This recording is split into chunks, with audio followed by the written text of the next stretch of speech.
Hi everyone, welcome to our workshop on emotional intelligence and self-regulation. How are you guys all doing today? I'm well, thank you. I'm alright, thanks. How are you? That's good. I'm good, thanks. All right, let's begin. So, explaining how personal attitudes impact work relationships, and I'll give a personal example on each. So, starting off with, communication is when, with someone who has a positive attitude, they would be more open, approachable, and as well as being more supportive in creating a better relationship with colleagues in the workplace. Whereas someone who has on the opposite side, a negative mindset and attitude, might create a team to be more closed off, defensive, or confrontational, creating a toxic environment or team. Now, again, going into the example of teamwork, so how your attitude is will have different impacts. So your attitude affects how you will collaborate and contribute to being a good team worker. So being proactive and having a positive attitude, you're more likely to be more engaged in your teamwork and be willing to listen to others and contribute. Whereas if you're someone who's got a negative mindset in a team aspect, you're going to be more unwilling or not willing to compromise or adapt, therefore creating conflict with other colleagues. Now, in your work environment, having a negative or positive attitude contributes overall to the work environment and its culture. So, a positive attitude fosters a good sense of morale, motivation, and enthusiasm, whereas someone with a negative attitude creates a negative environment created by pessimism, or I'm sure you've experienced it where you've worked somewhere where there's been a bit of gossip or a bit of jealousy amongst the team or envy. So, this can lead to a decreased amount of productivity and low morale and satisfaction among employees. So, just to give you a personal example of what I've experienced in my workplace as a bartender. So, I work closely with a colleague who had consistently a negative attitude, right? They often complained about the workload and would often need to go on their so-called toilet breaks. But really, what they were doing was going on their phone and bludging. Now, this attitude was very draining of the rest of the team's morale and had a bad impact on how the team would treat this individual. So, you can imagine everyone would have been a bit cross with him, not pulling his weight workload wise, and, not respecting the team by wasting time on his phone in the bathroom. Now, this would lead the team members to lose respect for this individual, as he's not really bothering to help anyone. And, same way goes where if he needed help from one of us, we would be less inclined to help him because of this. So overall, this has stressed out the team. It's had a bad impact and it's affected everyone's productivity because as they say, monkey see, monkey do, right? If you see someone bludging and relaxing and you see that you're doing most of the work, you might be, very tempted to do so yourself. Very good. And so identifying ways for staff to develop emotional intelligence, and again, I'll also be giving an example of this. So self-awareness is about reflecting on your emotions, strengths, weaknesses, and triggers. An example of this would be, for example, a staff member can start daily journalizing their thoughts, emotions, and experiences at work. By reviewing your entries regularly, they can identify recurring emotional patterns and gain a better understanding of your reactions in different situations.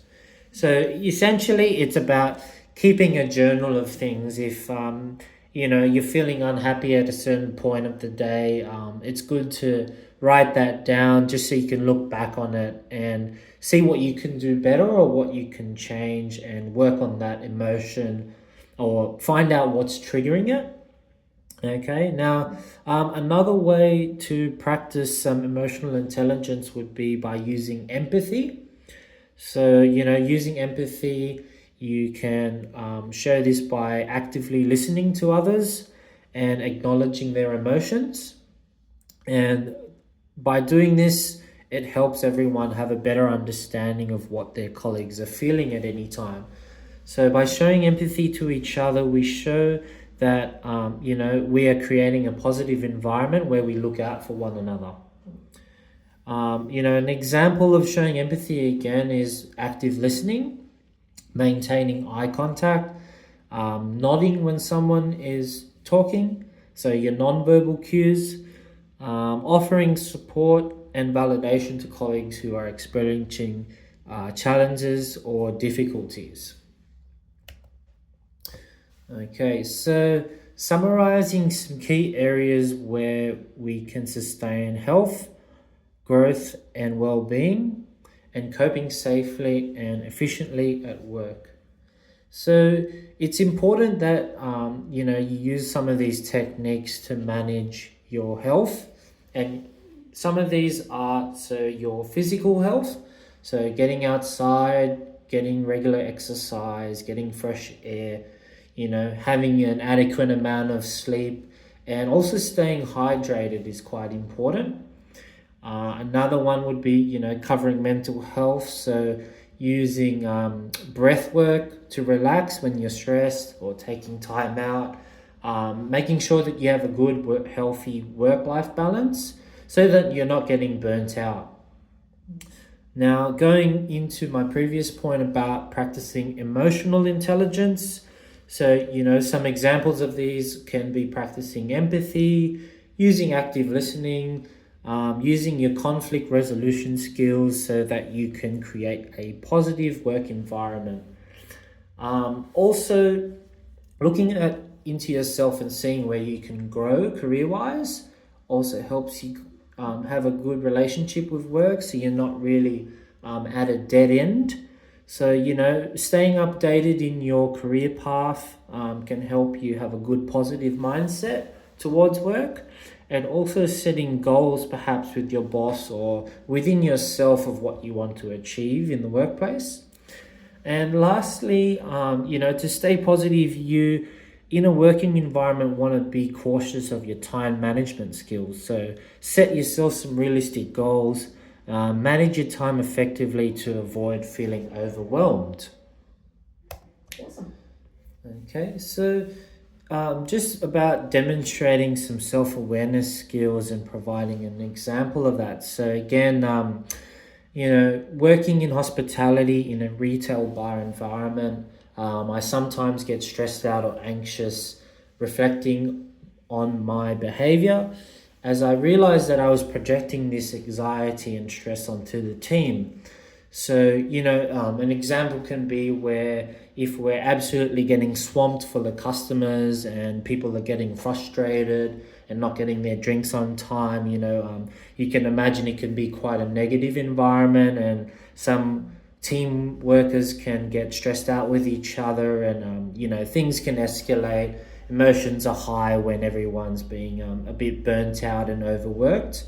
So to address this, I want to start looking at doing some daily reflection, think back on the situation and think what could I have done better as a leader, and just basically gives people some positive reassurance. And if I can see them struggling or if their lines full of people, being there and being a good leader and helping them out, and getting my hands dirty with the work to show that we're all in it together as a team.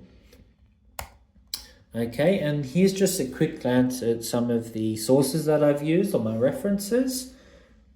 And did anyone have any questions at all?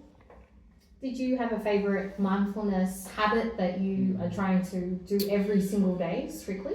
Well, I'll actually give you two. So definitely the journaling thing is something that I've started. So, when I find at the end of my shift, if I found that there was a particular time where I was quite stressed, or if I had a disagreement with someone, I would just make sure that I note that down to keep a log of how often it's happening, and just try and think about some ways to turn that negative into a positive. Yeah, that's really awesome. Perhaps changing the tone of my voice, or setting a good example, and helping people out when they're stressed, and not just thinking about my own workload as a leader. Fantastic. Yeah. I really love that. And just another one would be taking deep breaths, so doing some breath work. That's something that we can all do right away when we're feeling really overwhelmed, and I find that helps a lot, especially if you do it outside in the fresh air and you're changing your environment. I find it's really good. Yeah, fantastic. Thank Yeah. Yeah, I just had a question, a quick one. So how do you use emotional intelligence yourself? Yeah, so in a social setting or in a work setting, I find, I can read people's body language and just listen to their tone of voice. And I find that by reading those cues, it will help me understand if the person's angry, or if they're upset, or, if they're feeling a bit nervous or shy. Some examples could be that they speak a bit faster than usual, or, if they're angry, then they'll have quite a high volume of voice, or looking at the body language, they could be, clenching their fists up.